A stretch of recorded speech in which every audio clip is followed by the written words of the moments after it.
how can a therapist or even a coach use social media to their advantage?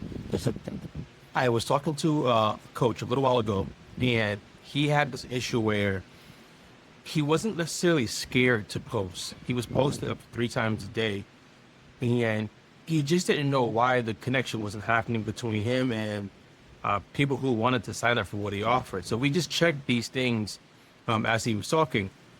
We checked first to see what is he saying to actually connect to the ideal client, not just everybody on social media.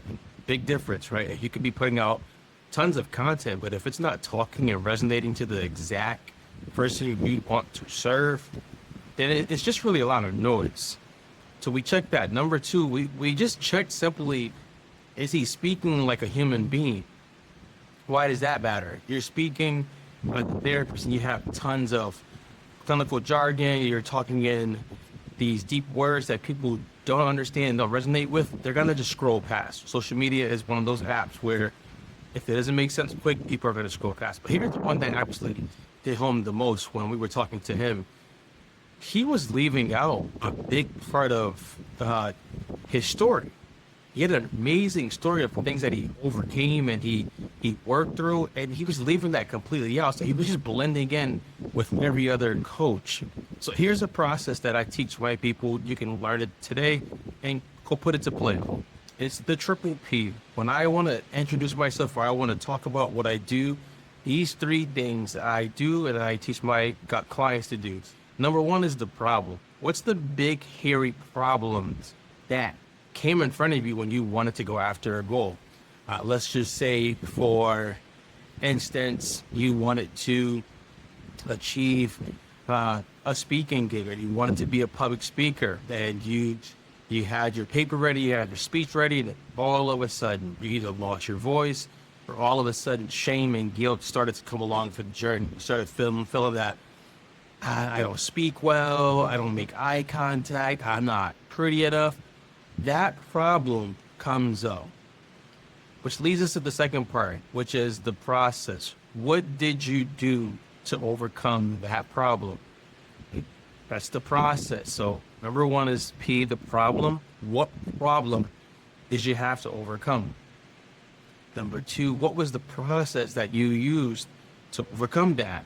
X, Y, and Z. Let's say, for instance, hey, I decided to take a speaking course. I decided to link up with a coach who teaches about clarity or content. Or number 3, I decided to confront my shame to get over this thing. So that's the process. So number 1 is the problem, was the thing that you had to overcome that came in your way. Number 2, what's the process? What did you do to get rid of that problem? And then number 3 is the purpose. This is why I now do what I do.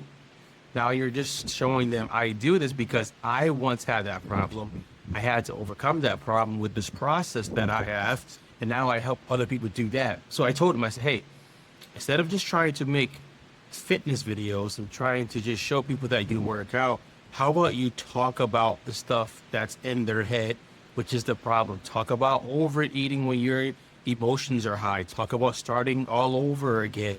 Talk about not feeling the energy to go work out when you feel fat and disgusting. Talk about the real stuff that these people are talking about in their head. The conversation in their head is the conversation you got to start talking to, but you're never going to get the client. Number 2, tell them about the process that you went through.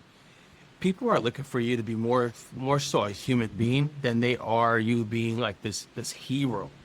They're the hero, you're just the guy.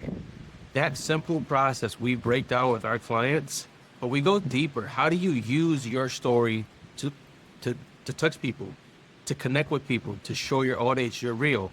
How do we also do that where they don't just see a good story, they see themselves in the story and say, hey, I need to work with this person?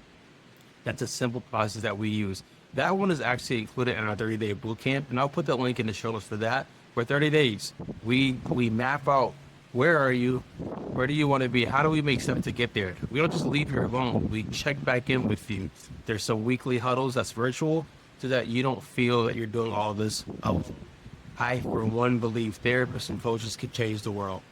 I also believe if therapists and coaches don't learn how to use social media the right way for them, people are going to just be out there stuck and wishing they had help when the help is actually in the hands of a therapist and a coach. 30-day boot camp, I'll put it in the link. Be good, be great.